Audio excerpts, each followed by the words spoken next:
wa ala alihi wa sahbihi wa mawalah wa ba'd. Terlanjutkan pembahasan kita ada ba'dal maut, ada apa setelah mati. Dan kita sudah membahas yang pertama tentang muqaddimah sejarah manusia dan bagaimana perjalanan hidupnya sejak diciptakan oleh Allah Subhanahu wa taala. Di mana kita sudah menyebutkan tentang tahapan kehidupan manusia dari yang pertama kali diciptakan adalah ruhnya. Sebelum diciptakan jasadnya, maka Allah menciptakan ruh. Jauh hari sebelum Allah menciptakan Nabi Adam alaihissalam.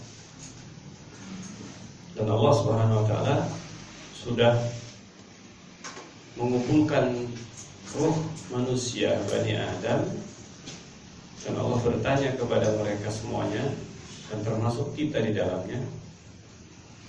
Dan Allah Subhanahu wa taala bertanya, alastu bi rabbikum, bukankah aku adalah Rabb kalian? Qalu bala. Maka manusia menjawab bala, benar.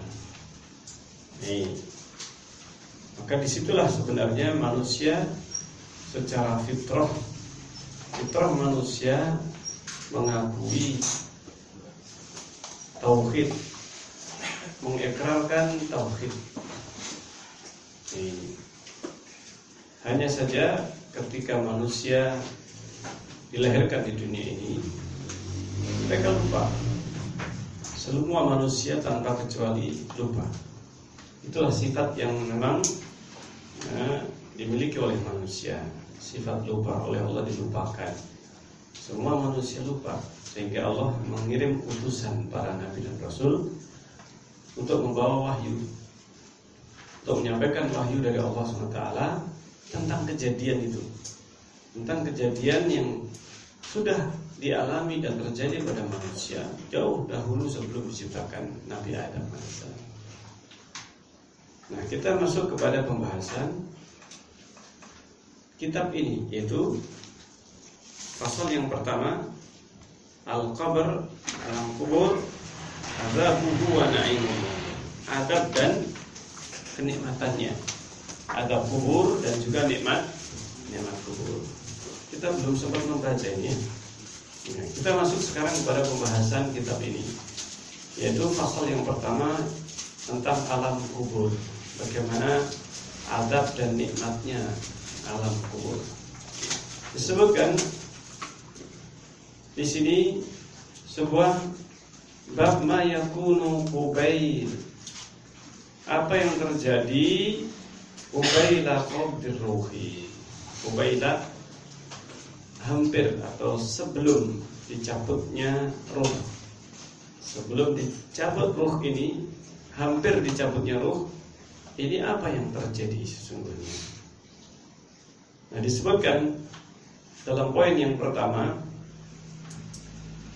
taraddudullahi subhanahu wa ta'ala. Taraddud itu yang dimaksudkan di sini sifat Allah adalah adanya pertentangan di antara dua kehendak. Pertentangan ataukah dua kehendak yang berseberangan, saling menafikan atau saling berbenturan antara dua kehendak yang tidak mungkin dua-duanya terjadi. Tidak mungkin keduanya terjadi. Pasti ada yang kemudian dikalahkan. Ada yang dikalahkan. Nah, ini yang dimaksudkan dengan kata taraddud. Kalau manusia, mungkin kalau diterjemahkan ke dalam bahasa kita, kalau seandainya itu pada manusia, itulah yang dimaksudkan dengan keraguan. Ragu, mau ini tapi juga mau ini, tapi tidak mungkin dua-duanya. Paham sini? Kita dihadapkan untuk membeli suatu barang, ada dua pilihan atau lebih. Kita tidak mungkin membeli semuanya, tapi harus membeli salah satu. Pertimbangannya ini dan seterusnya. Pengen ini, dua-duanya bagus. Dua-duanya apa? Bagus. Di satu sisi ini bagus, tapi di sisi lain ada yang bagus. Kalau ini bagus di satu sisi, di sisi lain ini yang bagus, tapi agak ada di sini. Paham sendiri? Nah, itulah taradud. Kita mau beli yang mana?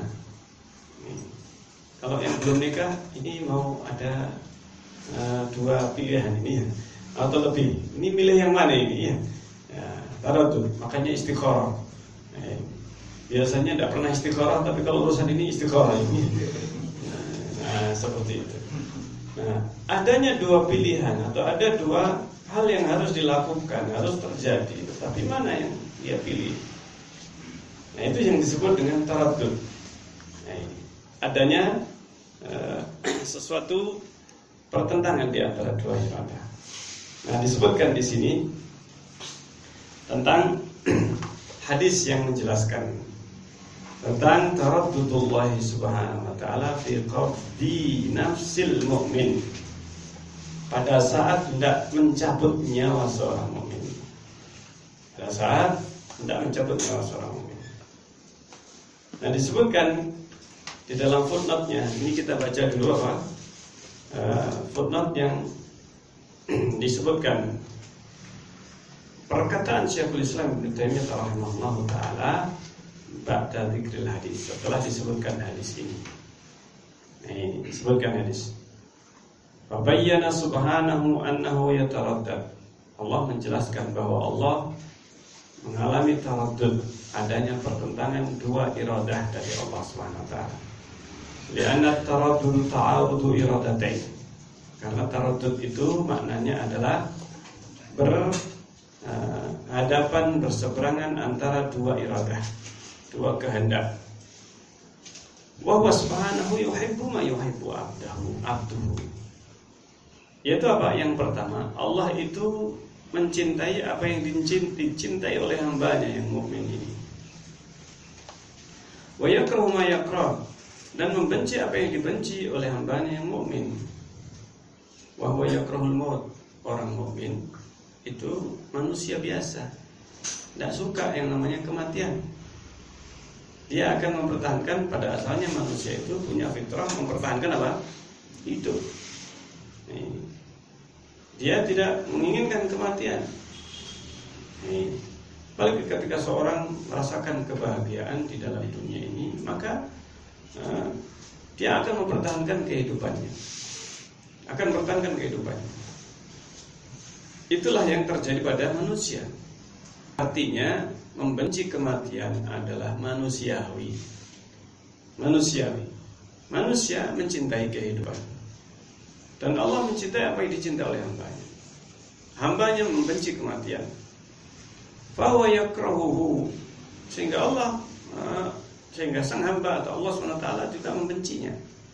Kama qala wa ana akrahu musa'atah. Sehingga Allah di dalam riwayat lain menyebutkan wa ana akrahu musa'atah. Aku tidak suka menyakiti hambaku. Ini tidak suka hambaku itu merasa apa? Sakit. Nah, ini tidak mendapatkan keinginannya.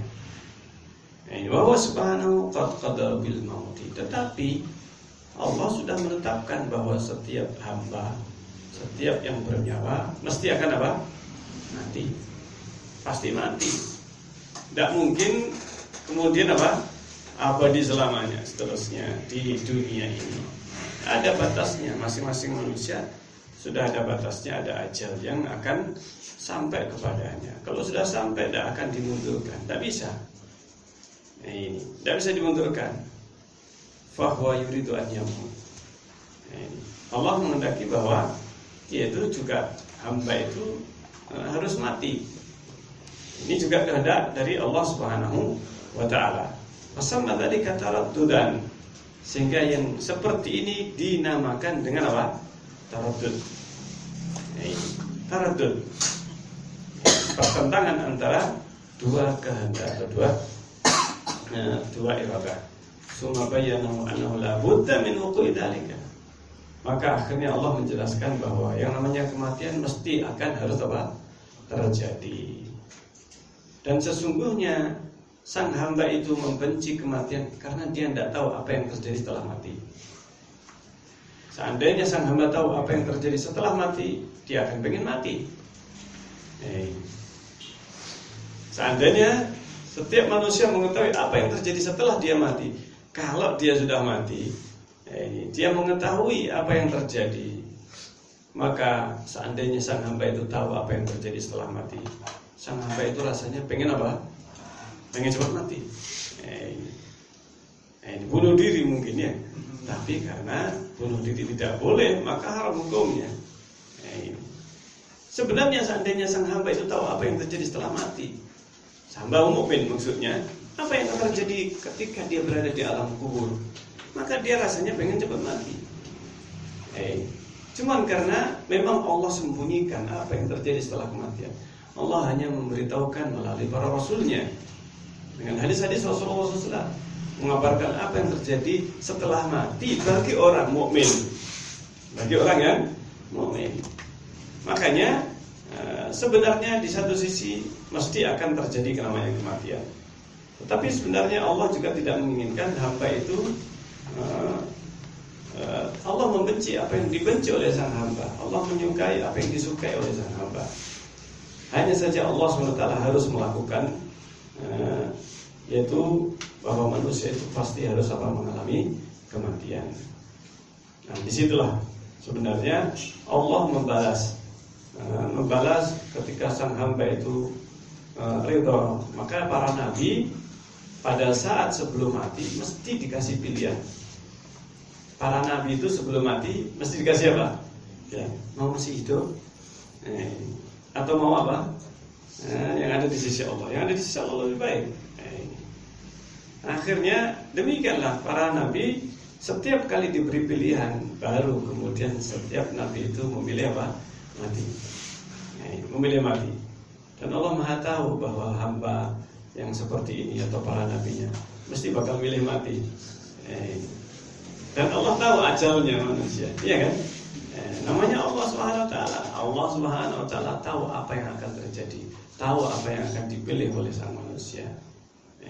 Sehingga para nabinya semuanya dikasih pilihan. Dan semuanya ketika diberikan pilihan dengan apa yang di dunia ini dan apa yang ada di sisi Allah, maka pada saat itulah setiap nabi memilih apa yang ada di sisi Allah. Ya sudah mati sekarang saja. Seperti Nabi Musa alaihissalam. Nabi Musa manusia biasa, manusiawi, ketika membenci apa? Kematian. Nabi Adam juga sama. Nabi Adam ketika lupa usianya jatahnya 1000. Ketika itu dia melihat Nabi Daud alaihissalam. Siapa itu? Itu cucumu, anakmu, Daud. Berapa umurnya? 60 tahun. Dalam sekiranya 40 tahun. Berapa umurku? 1000 tahun. Kata Nabi Adam, ya Allah berikanlah kepada cucuku itu 40 tahun biar genap 100. Nabi Daud biar genap apa? Usianya 100. Jadi 60 usia asalnya, aslinya, ditambah dengan 40 tahun jatahnya Nabi Adam. Kasih cucunya, Masya Allah. Ketika ngasih masih santai. Pada saat sudah mendekati ajalnya atau sudah sampai kepada dekat dengan ajalnya, Allah menyuruh malaikat maut untuk datang kepada Nabi Adam. Memang sebenarnya belum waktunya, tetapi Allah ingin mencoba atau ingin menunjukkan kepada Nabi Adam alaihissalam. Ketika datang, malaikat maut ketika mau mencabut nyawanya, yang sebenarnya memang belum waktunya, tetapi untuk diuji Nabi Adam alaihissalam. Nabi Adam akhirnya menolak, jatah saya 1000 tahun. Jatahnya 1000 tahun. Yang dia kasihkan kepada Daud alaihissalam lupa Nabi Adam itu. Nah, demikianlah kata Rasulullah, Fajahada Adam wajahada dzurriyyah. Fanasiya Adam manasiya dzurriyyatuh. Lupa Adam itu sehingga anak keturunannya juga apa? Lupa. Makanya manusia yang kita ini juga apa? Punya suatu lupa wajarnya. Lupa. Subhanallah. Bawa istrinya jalan sepeda motor, pulang istrinya ketinggal dari bawah. Lupa. Ada teman saya yang ceritakan apa? Dia bawa adiknya, sudah sampai di rumah, sudah tidur, sudah. Akhirnya ingat ternyata apa? Adiknya ketinggalan. Istrinya juga. Jadi demikianlah namanya manusia, lupa. Fanasiya Adam manasiya dzurriyyatuh. Wajahada Adam wajahada dzurriyyatuh. Akhirnya Adam pun mengingkari karena lupa. Adam alaihissalam mengingkari karena apa? Karena lupa. Kalau jahada atau mengingkari, dia tidak lupa. Ini yang apa? Yang disebut juhudnya Fir'aun. Jahadu biha wastaiqanatha anfusuhum. Nabi Adam ketika juhud, ketika mengingkari, ma'dur, dia lupa. Rufi al-qalam, terangkatlah pena. Terangkat apa? Pena, tidak berdosa. Tetapi Fir'aun ketika jahadu, keluarganya dan pengikutnya jahadu, wastaiqanatha anfusuhum, tahu kebenaran sebenarnya yang dibawa Nabi Musa, tapi dia juhud, mengingkari, nolak. Padahal dia tahu itu benar. Disinilah ini Fir'aun dia apa? Dihukum. Ini karena kesombongan. Karena apa? Kesombongan. Nabi Adam mengingkari karena lupa, masih ma'dzur. Sudah ngasih, dia lupa. Kalau sudah apa? Sudah ngasih. Janji lupa. Janji ngasih demikian, sudah janji. Tapi kemudian dia lupa kalau sudah apa? Berjanji. Demikianlah manusia. Demikian manusia.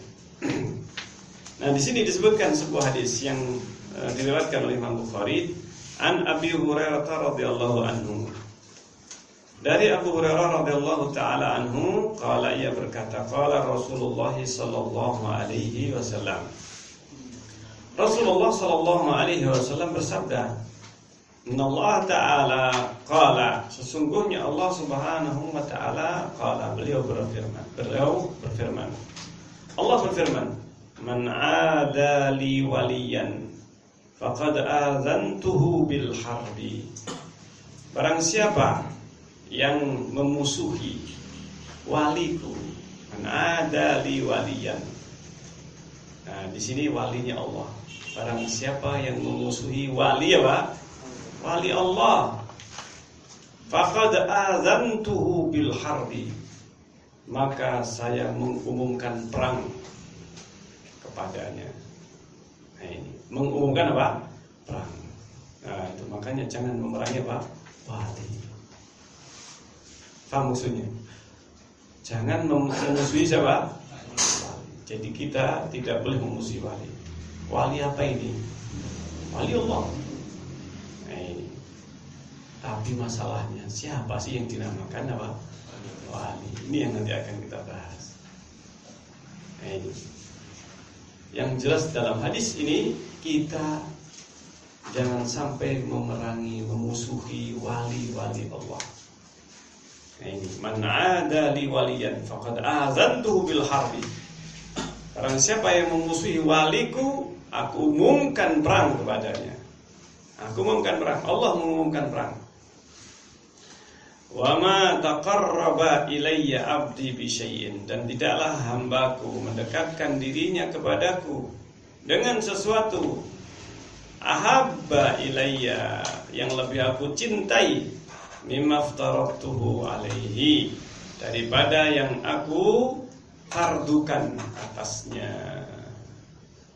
Dan selanjutnya kita masih perlu membahas masalah wali ini, karena disinilah banyak orang salah paham dengan yang namanya apa? Wali. Ini. Hingga ada yang mengklaim kelompoknya pengikut para apa? Wali. Ini. Dan ada kelompok yang menyatakan nggak tahu wali kecuali wali. Ini tasalsul berantai. Wali ini siapa yang bilang dia wali? Iya kan? Siapa yang bilang bahwa dia adalah wali? Setelahnya, siapa yang mengatakan bahwa fulan adalah wali? Harus wali ini. Ya. Tapi akhirnya ketika mereka ditanya, dari mana kok wali? Oh, ini ada kesaktiannya, ada ini. Nah, inilah definisi wali, inilah yang akan membedakan pemahaman seseorang. Dan kesalahan dalam memahami waliullah, wali syaitan, ini akan menjerumuskan ke dalam perbedaan yang sangat mendasar. Yang sangat apa? Mendasar. Karena kalau sudah salah paham dengan yang disebut wali, maka akhirnya orang itu apa? Orang itu akan salah dalam bersikap. Yang dinamakan wali itu berasal dari kata waliyali yang artinya dekat. Walia, yali. Nah, ini walayatan atau walaan. Wali yang artinya kedekatan. Itu sebenarnya makna dari apa? Wali. Berarti kalau waliullah ya yang dekat dengan Allah. Waliullah adalah yang dekat dengan Allah. Maka kaidahnya di dalam Al-Quran sudah disebutkan. Allah berfirman, ala inna awliya Allahi la khawfun alaihim wa la hum yahzanun alladzina amanu wa kanu yattaqun. Ini sebenarnya definisi wali yang Allah sebutkan. Definisi ini dalam Al-Quran. Ala, kata Allah, ketahuilah, inna awliya Allah, sesungguhnya para wali Allah itu la khaufun alaihim, tidak akan merasakan takut, walahum yahzanun, dan mereka tidak akan bersedih hati. Nah, ini tidak akan bersedih hati. La khaufun alaihim walahum yahzanun. Siapa mereka awliya Allah ini tadi? Alladzina amanu wa kanu yattaqun. Ini definisinya. Definisinya gampang sebenarnya wali itu. Yaitu siapapun yang beriman dan apa? Bertakwa. Apa? Nanti saya sebutkan. Carikan dulu ya. Ala inna awliya Allah la khaufun alaihim wa lahum yahzanun alladzina amanu wa kanu yattaqun. Ketahuilah bahwa sungguhnya para wali Allah itu la khaufun alaihim, tidak ada rasa takut dan tidak ada bersedih hati, yaitu yang beriman dan apa? Bertakwa. Dari sini definisi wali. Inilah yang dimaksudkan dengan apa? Para wali. Sehingga kriterianya dua. Yunus ayat 62. Surat apa? Yunus ayat 62. Ketahuilah sungguhnya para wali Allah itu adalah apa? La khaufun alaihim, tidak ada rasa takut, walahum yahzanun. Definisinya adalah dua, yaitu iman dan apa? Takwa, yang disingkat imtak. Ya. Singkatannya apa? Imtak. Mudah diucapkan, tapi apa? Realisasinya. Karena kedekatan seseorang kepada Allah itu akan ditentukan dua ini, keimanan dan apa? Ketakwaan. Yang sebenarnya apabila terpisah, maka iman itu adalah takwa, dan takwa adalah iman itu sendiri. Tapi ketika digabung, iman itu berkaitan dengan i'tiqad, keyakinan, dan takwa itu adalah amal. Takwa itu adalah apa? amal. Iman itu adalah yang berkaitan dengan hati, keyakinan, akidah. Adapun takwa itu adalah amal. Dia melakukan, menjalankan perintah-perintah Allah dan menjauhi larangannya. Itu takwa. Taat kepada Allah, menjalankan perintah, menjauhi larangan. Itu takwa. Ketaatan pun juga bertingkat-tingkat. Ada yang wajib, seseorang bisa jadi pokoknya perintah dia taati, dia takwa kepada Allah dalam perkara yang wajib. Sunnah, nanti dulu. Nah, ini tingkatan dasar. Orang yang bertakwa ini harus menjalankan yang wajib. Adapun yang sunnah, ini adalah afdal. Nah, semakin orang itu mendekatkan diri kepada Allah dengan berbagai amalan yang sunnah, maka Allah semakin mencintainya. Kalau Allah sudah mencintainya, maka Allah yang menjadi pendengarannya. Kata Allah, akulah yang akan menjadi pendengarannya. Yang dia mendengarkan dengannya, artinya pendengarannya terjaga, hanya digunakan dalam ketaatan. Tangannya, akulah tangannya yang dia gunakan. Yang dia gunakan, artinya tangannya juga terjaga, digunakan untuk hal-hal yang terjaga, untuk yang baik. Demikian juga kakinya, melangkah untuk perkara yang baik, dan seterusnya. Inilah yang dinamakan dengan apa? Wali. Semakin orang itu dekat dengan Allah dengan ketaatan. Dekat itu dengan ketaatan, menjalankan perintah, menjauhi larangan, sholat, puasa, zakat, haji, dan seterusnya. Yang wajib ditambah dengan yang sunnah. Ditambah dengan yang apa? Sunnah.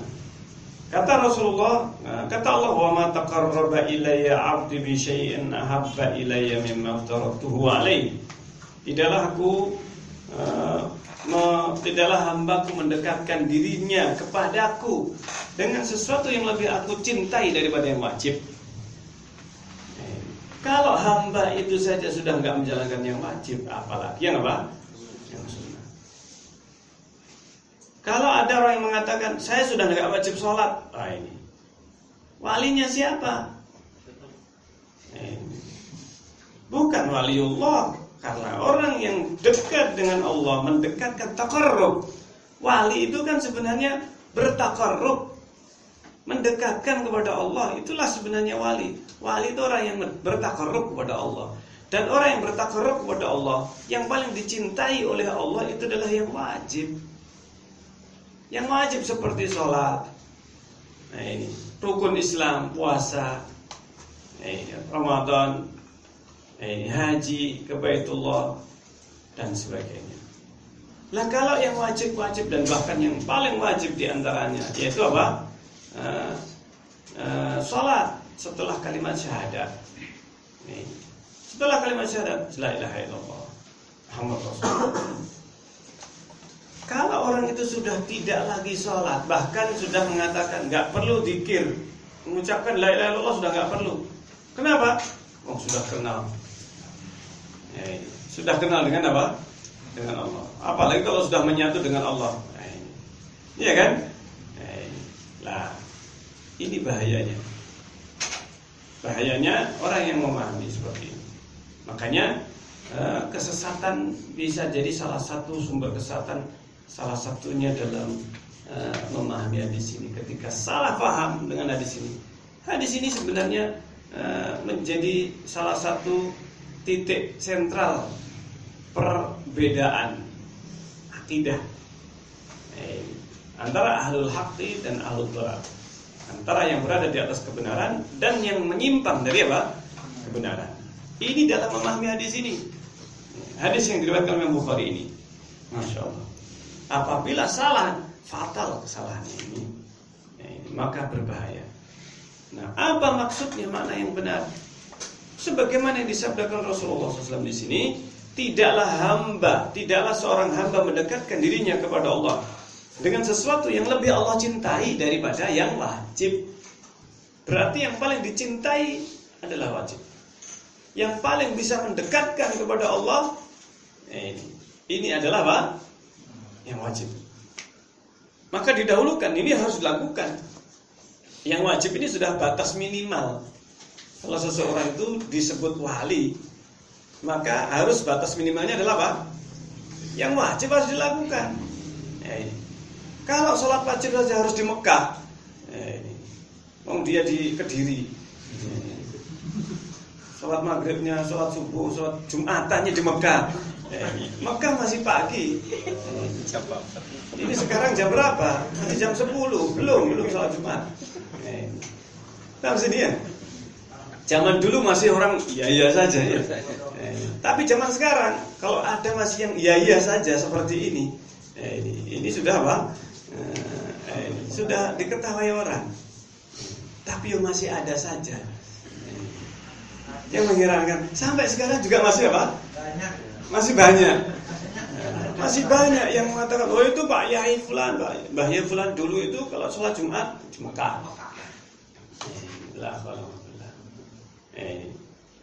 Padahal apa kelihatannya? Oh iya, orangnya tidur, tapi itu anunya, itu raganya, itu salah satu raganya.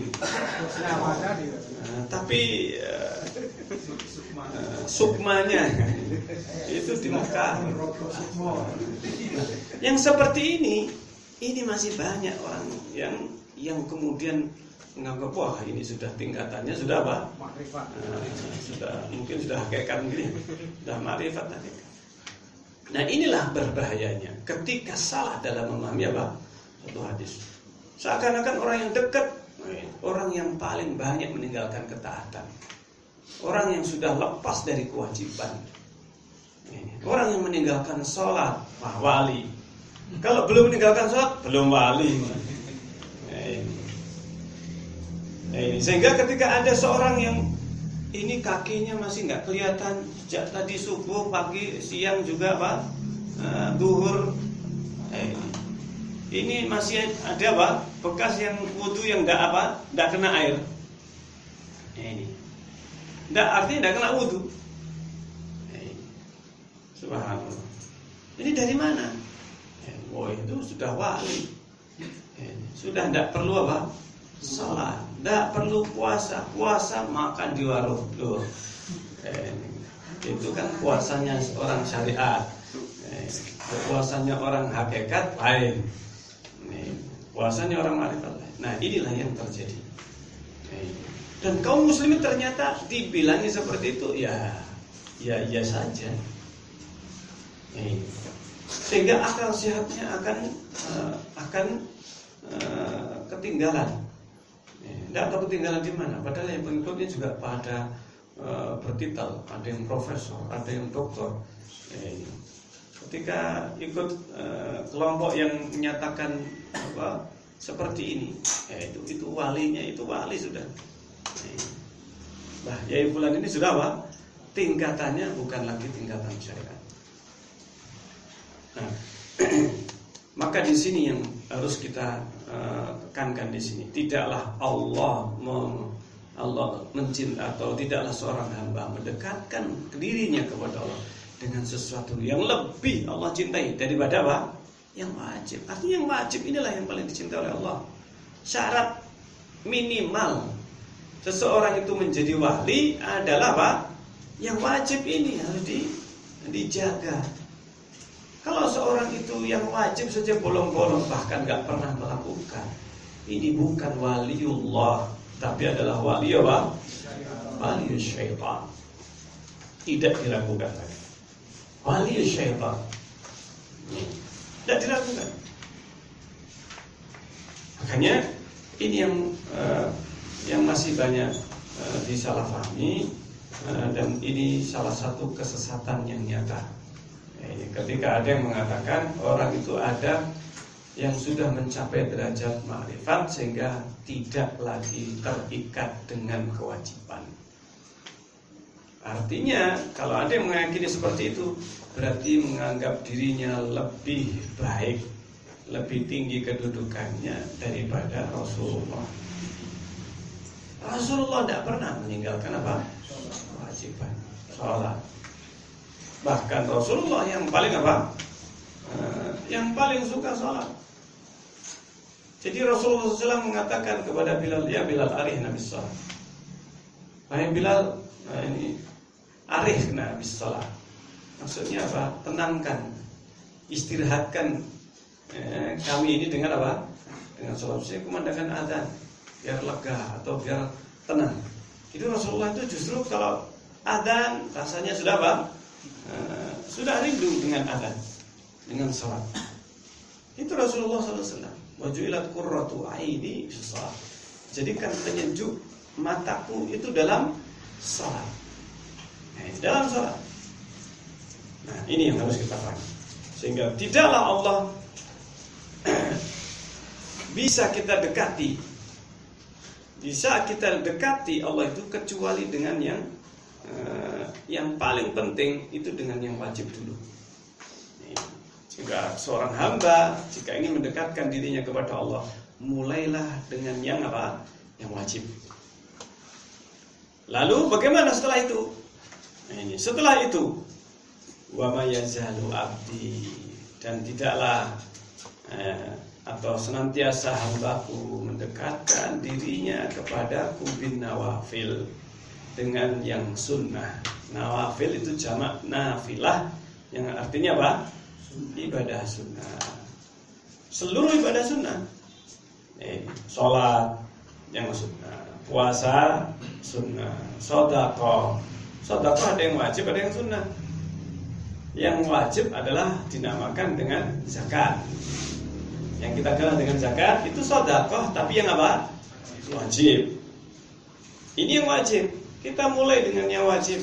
Kalau tidak mampu, sudah belum sampai nisab hartanya, lah kita jalankan yang sunnah. Tapi kalau sudah datang yang wajib, maka dahulukan yang wajib. Baru setelah kita menjalankan yang wajib, tambah dengan yang apa? Yang sunnah. Puasa Ramadan. Ini salah kalau seandainya apa? Seseorang mampu puasa Ramadan tapi nggak puasa Ramadan. Tapi giliran puasa apa? Biasa puasa mute, puasa ngebleng, puasa ini mampu. Ramadan nggak puasa. Ada yang seperti itu. Ada orang nggak puasa Ramadan, tapi apa? Puasanya katanya mute, puasa ngerawat, macam-macam ini puasanya. Yang ini tidak ada di dalam Islam. Puasa-puasa yang seperti ini, puasa mute yang ngicu, ngerawat maksudnya, puasa ngerawat. Pokoknya yang apa? Yang merambat-rambat itu ya, yang tumbuh-tumbuhan saja yang dia makan. Nah, ini. Sehingga ini yang tidak ada di dalam Islam. Tidak ada ajaran Rasulullah SAW puasa ngebleng, puasa mute, puasa apalagi pati geni, dan sebagainya. Ini tidak ada di dalam Islam. Ada di dalam agama yang lain. Mungkin kalau mau lebih lengkap, silahkan tanya pendeta Hindu. Puasa macam-macam puasa ini. Akan tetapi yang dimaksudkan di dalam Islam puasa satu saja macamnya. Puasa menahan diri dari makan dan minum, dan yang membatalkan puasa dari mulai fajar sampai apa? Terbenam matahari, selesai.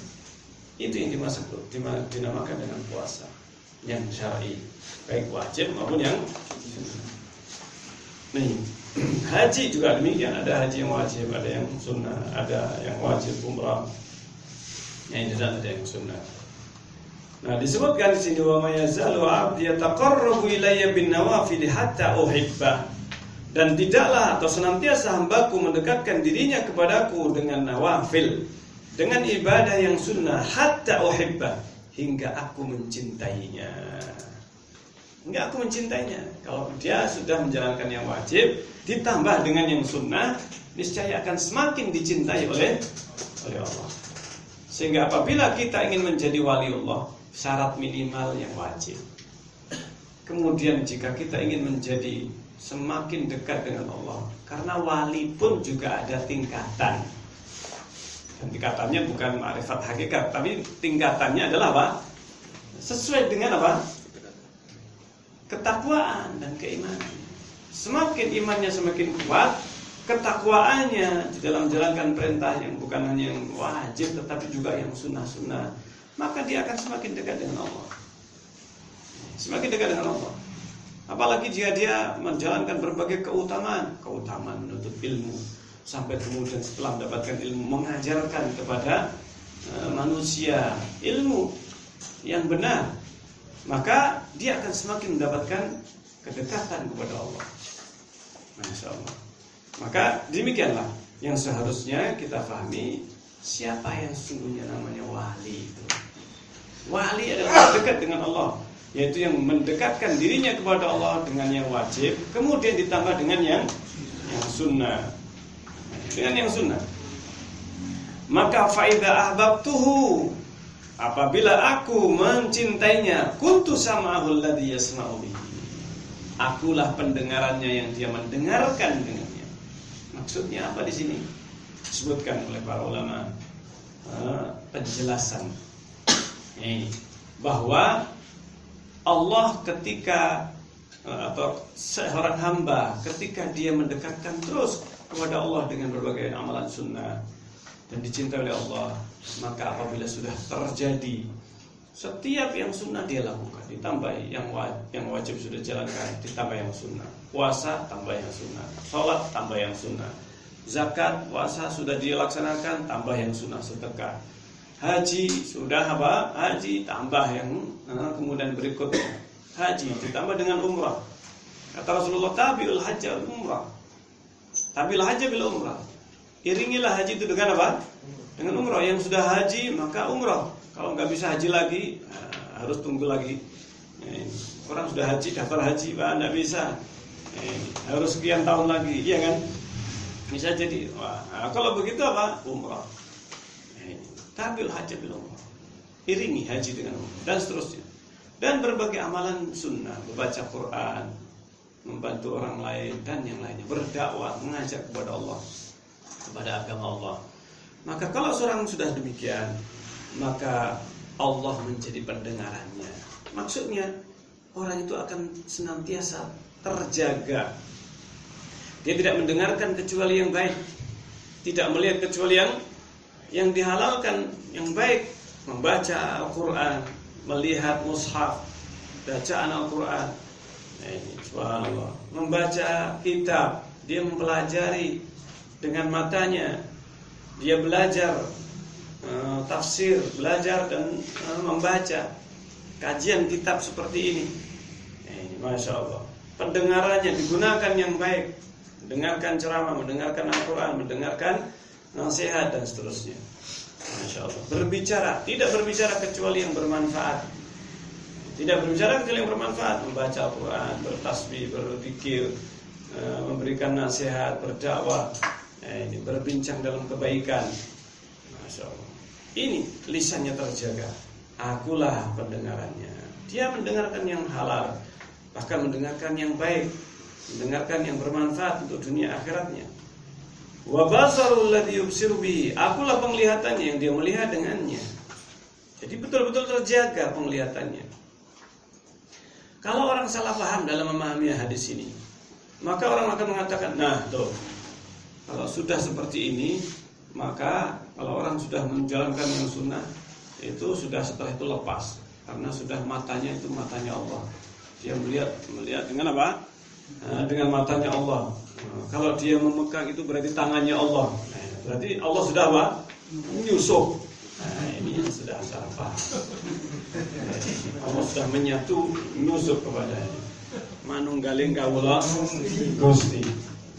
Bersatu antara hamba dengan makhluk, Allah dengan hambanya. Ini yang disalahpahami. Tidak ada para ulama Ahlus Sunnah, para salaf yang mencarah seperti itu. Bahkan ini adalah pemahaman ilhad, pemahaman yang menyimpang, menyeleweng, jauh. Dan itulah yang kemudian di Indonesia dikenal dengan pemahamannya dulu Syekh Siti Jenar, yang dibawa dan diusung oleh Ibnu Arabi, Al-Hallaj, Wahdatul Wujud, dan Hululiyah. Subhanallah. Rinciannya panjang itu nanti. Apa perbedaan Wahdatul Wujud dan Hululiyah? Ada perbedaannya, tapi keduanya sama-sama sesatnya. Sama-sama sesat. Wahdatul Wujud menganggap bahwa yang ada di di alam semesta ini hanya satu, yaitu Allah. Lah manusia itu penampakannya. Anjing penampakan. Penampakan Allah semuanya, alam semesta ini. Sehingga kalau ada orang nyembah berhala, itu penampakan Allah. Jadi nggak ada yang salah. Orang musyrik menyembah berhalanya, ya karena itu adalah penampakan Allah. Dirinya adalah Allah. Subhanallah. Sehingga kalau kita menggunakan pemahaman wahdatul wujud itu, di dunia ini nggak ada orang sesat. Semuanya benar. Nggak usah ngurusi orang. Subhanallah. Ini bahayanya. Al-hululiyah itu menetapkan ada Allah, ada makhluk. Allah sudah menyusup, menyatu dengan apa? Makhluk. Ini hululiyah. Beda antara wahdatul wujud. Kalau wahdatul wujud sebenarnya yang ada, yang penampakan manusia sekarang ini sebenarnya hanyalah penampakan dari Allah. Hakikatnya satu, yaitu apa? La haula wala quwwata illa billah. Nah, inilah bahayanya kalau sudah memahami hadis bukan dengan pemahaman yang diajarkan para sahabat Rasulullah. Kesesatan bakal apa? Bakal mengintai, dan dia akan terjatuh dalam kesesatan yang sangat jauh. Karena itu pemahaman yang benar hanyalah pemahaman para sahabat, karena mereka langsung mendapatkan penjelasan dari Rasulullah SAW. Sehingga penjelasan mereka para sahabat ketika menyampaikan agama ini itu hujjah. Apabila mereka bersatu dalam pemahaman, suatu pemahaman, berarti itu adalah hujjah. Itulah hak kebenaran yang dibawa oleh Rasulullah SAW. Nah, di sini disebutkan fa'idha wa yadahu allati yabtishu biha, akulah tangannya yang dia menggenggam dengannya, wa rijlahu, akulah kakinya, allati yamshi biha, yang dia berjalan dengannya. Maksudnya kakinya, tangannya terjaga dari apa? Perbuatan maksiat. Ini yang dimaksudkan sesungguhnya. Akulah tangannya yang dia memegang dengannya. Maksudnya dia tidak akan memegang, tidak akan berjalan kecuali yang diridhoi oleh Allah Subhanahu wa taala. Tapi kalau menurut pemahaman mereka, berarti Allah jadi tangannya, Allah jadi kakinya. Alhamdulillah. Jadi seakan-akan Allah ya ada di tangannya itu. Jadi seluruh tubuhnya menjadi dirinya adalah Allah. Dan itulah kenapa Al-Hallaj dihukum pancung karena gara-gara pernyataannya ini. Karena hakikatnya seluruh yang ada yaitu adalah perwujudan Allah. Sudah didakwahi, sudah ditegakkan hujah kepadanya, tetapi dia tetap bersikeras. Maka oleh para ulama ditetapkan ini nggak bisa didakwahi, sudah mentok. Asalnya suruh tobat tapi tidak mau. Bagaimana tobat kalau dia menganggap dirinya benar, sementara yang lainnya semuanya nggak ada yang benar? Ini hati-hati. Setan seperti itu. Tidak mau tahu, orang mau berpendapat terserah. Yang penting ini pendapat saya. Ini dasarnya nggak benar, nggak. Pokoknya. Ini bahayanya kalau pakai apa? Pokoknya. Pokoknya kiai saya. Pokoknya ustaz saya. Pokoknya pendapat saya. Ini bahaya. Dalilnya ini demikian. Tidak usah dalil. Pokoknya. Ini bahayanya. Sehingga apa? Kalau kita ini bertanya dalil, kamu itu masih kencur tentang dalilnya. Baca kitab saja masih belum, Pak. Jangankan baca kitab, baca Quran saja masih legap legu. Masih tanya dalil. Sehingga seakan-akan orang yang tanya dalil ini adalah suatu celaan. Oh ini berarti Wahabi ini sudah kalau tanya dalil. Kalau sudah tanya dalil Wahabi sudah. Bahaya itu. Katanya Ustaz, itu apa? Wahabi itu saya pernah dicemooh orang, saya ini mengikuti aliran Wahabi, sementara saya belum ngerti apa itu Wahabi. Panjang nanti ceritanya. Ini bahas kita dulu ini ya. Insya Allah. Jadi nah itu ikut hari Ahad saja itu nanti ya. Bahasanya masih ada itu. Lain saat tani, maka disebutkan di sini, warijlahu allati yamshi biha. Akulah kakinya yang dia berjalan dengan. Maksudnya kakinya akan terjaga. Kakinya akan terjaga dari perbuatan maksiat karena dia senantiasa mendekatkan dirinya kepada Allah dengan berbagai amalan-amalan sunnah ini tadi. Maka akan terjaga kakinya, tangannya, sehingga tidaklah berjalan kecuali dalam kebaikan dan kebenaran. Tidak melangkah, tidak melakukan dengan tangannya kecuali yang sesuai dengan Islam, sesuai dengan tuntunan Rasulullah SAW. Wa in sa'alani la'utiyannah. Seandainya orang yang tadi mendekatkan dirinya kepada Allah dengan berbagai macam nafilah sunnah-sunnah ini tadi, maka kalau dia minta kepadaku berdoa, la'utiyannah, pasti aku kasih. Subhanallah, pasti aku kasih. Ini sudah janji Allah. Sudah janji dari apa? Dari Allah. Subhanallah. Tapi yang menjadi masalah kok justru dibolak-balik. Orang yang mengajak untuk doa langsung kepada Allah. Langsung kepada Allah. Ini kamu sombong, kamu merasa dekat dengan Allah sehingga kalau doa langsung dikabulkan. Subhanallah. Ini diperintahkan ini. Kita ini diperintahkan untuk langsung minta kepada apa? Kepada Allah. Rasulullah berkata kepada si kecil, si Ibnu Abbas waktu itu, "Idza sa'alta fas'alillah." Kalau kamu minta langsung kepada Allah. Rasulullah mengajarkan, bukan kemudian Rasulullah mengajarkan, "Bulan, kalau kamu pengen sesuatu, minta saya, nanti saya akan meneruskan kepada Allah." Ya, harusnya kan demikian ya. Ya, dasarkan kamu itu masih kecil, masih tak dekatlah dengan Allah. Saya yang dekat dengan Allah. Kamu minta kepada saya, sudah nanti tak doakan, tak teruskan doamu. Kamu minta kepada saya, kamu doakan saya teruskan. Tidak. Tapi Rasulullah mengajarkan sejak kecil Ibnu Abbas, "Idza sa'alta ya gulam, wahai bocah, u'allimuka kalimatin." Aku akan ajarkan kepadamu beberapa kalimat.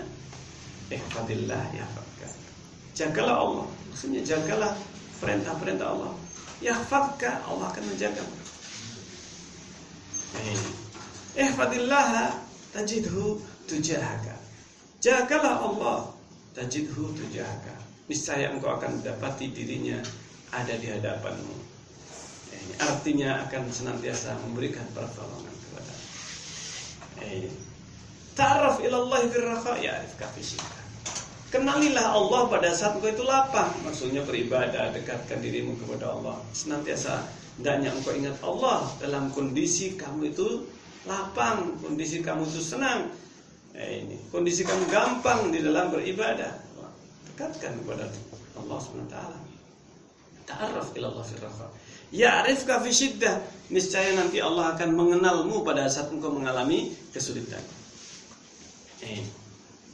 Jadi Rasulullah mengajarkan kepada bocah yang kecil Ibnu Abbas pada waktu itu, gulam, masih bocah. Ini diajari dengan tauhid ini. Diajari dengan tauhid. Langsung minta kepada Allah. Sehingga para sahabat terdidik untuk mereka itu tidak terbiasa meminta kepada Rasulullah. Ya Rasulullah, sedikit-sedikit doakan ya Rasulullah, doakan ya Rasulullah. Tidak, mereka langsung doa kepada Allah. Kenapa? Karena demikianlah Rasulullah mendidik para sahabat untuk langsung doa kepada Allah. Ini seorang bertobat kepada Allah, seorang dia bermaksiat, tobat langsung kepada Allah, minta kepada Allah. Bukan kemudian ya Rasulullah saya tobat, langsung kepada Allah. Tidak perlu kemudian saya tobat kepadamu ya Rasulullah. Tidak ada ceritanya sahabat tobat kepada Rasulullah. Tobat ya kepada Allah tanpa perantara. Tidak perlu perantara, langsung. Karena itu tidak dinukil. Lah apa kalau begitu nggak boleh minta doa kepada selain kepada Rasulullah, kepada orang yang soleh? Boleh, tetapi bukan kebiasaan para sahabat untuk minta kepada Rasulullah. Berapa banyak Rasulullah kalau seandainya para sahabat minta doa. Tapi mereka berdoa langsung kepada Allah. Karena memang demikianlah Rasulullah. Dalam banyak hadis Rasulullah mengajarkan doa langsung kepada Allah. Karena itu disebutkan di sini, kalau orang sudah beribadah, maka hendaknya dia memperbanyak doa. Salah satu di antara ibadah paling penting adalah apa? Doa. Iyyaka nasta'in. Iyyaka na'budu. Iyyaka nasta'in. Kami memohon pertolongan, memohon doa. Isti'anah itu adalah termasuk salah satu bentuk apa? Doa. Maka disebutkan di sini, lain sa'alani la'utiyanna. Kalau dia itu minta kepadaku la'utiyanna, aku akan beri. Wala in ista'adha bi la'uidannahu. Dan jika dia memohon perlindungan kepadaku la'uidannahu, niscaya aku akan berikan perlindungan itu kepadanya. Wa ma taraddadtu an syai'in. Ini tadi yang disebutkan, dan tidaklah terjadi pertentangan dalam diriku. Nanti kalau diartikan ragu, salah paham nanti ya. Karena sebenarnya salah satu di antara taraddud maknanya ragu, itu pada manusia. Tapi bagi Allah tidaklah kita kemudian menerjemahkan dengan apa? Ragu, yang seakan-akan ada keraguan dari Allah SWT. Tapi itu penerjemahan yang kurang pas kalau kita artikan secara letterlek ragu. Tapi kembalikan kepada makna bahasa. Makna bahasanya taraddadu itu apa? Terjadinya pertentangan antara dua iradah.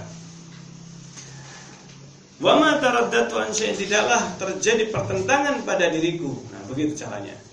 Menerjemahkan an syai'in terhadap sesuatu, ana fa'iluh yang pasti aku akan lakukan.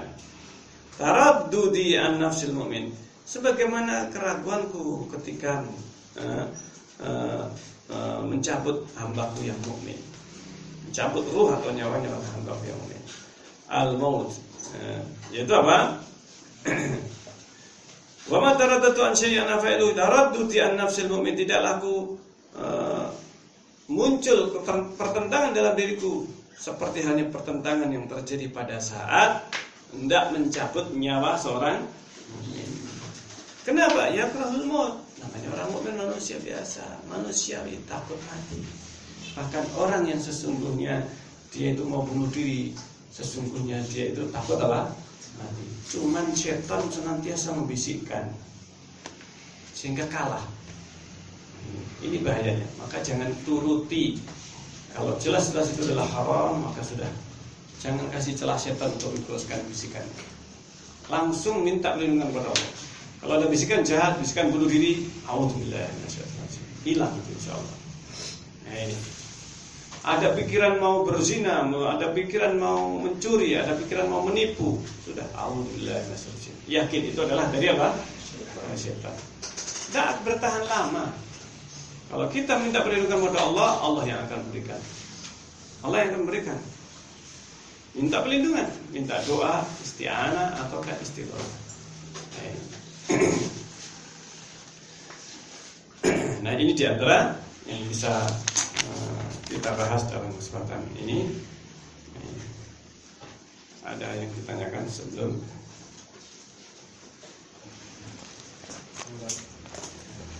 Ya. Perkembangan seperti yang saya lebih kecil, dewasa. Ya. Ruh itu sesuatu yang sifatnya abadi. Ruh itu kekal, bentuknya tidaklah berubah. Jasad berubah, tapi ruh tidak apa? Tidak berubah. Sehingga ruh itu adalah sesuatu yang sifatnya apa? Sifatnya tetap. Sifatnya tetap. Hanya saja akal manusia itu yang kemudian tumbuh sedikit demi apa? Sedikit demi sedikit. Tapi ruhnya itu tetap. Karena itu pada saat berada di alam ruh, manusia bisa menjawab. Manusia menjawab dengan akal yang sangat sehat. Jadi sebenarnya manusia di alam ruh itu sehat. Di alam janin, lalu kemudian ketika ditiupkan ruh sampai lahir ke dunia ini. Lahir ke dunia, maka manusia mengalami apa? Mengalami perkembangan dari sisi ilmunya. Manusia pertama kali jahil. tapi fitrahnya berada di atas apa? Tauhid. Seandainya dibiarkan tumbuh sampai dewasa, tidak ada gangguan dari iblis, dari syaitan, maka dia akan menjadi seorang muslim. Jadi ini yang harus kita pahami, bahwa secara umum fitrah manusia itu muslim. Anaknya orang kafir bagaimana? Anaknya orang kafir. Anaknya orang kafir itu juga dilahirkan di atas apa? Fitrah. Orang tuanya yang menyahudikan, menasranikan.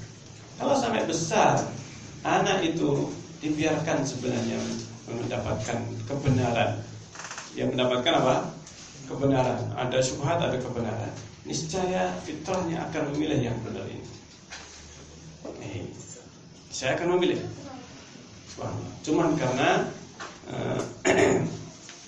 manusia itu mempengaruhi atau dipengaruhi oleh syaitan, digoda dan disesatkan.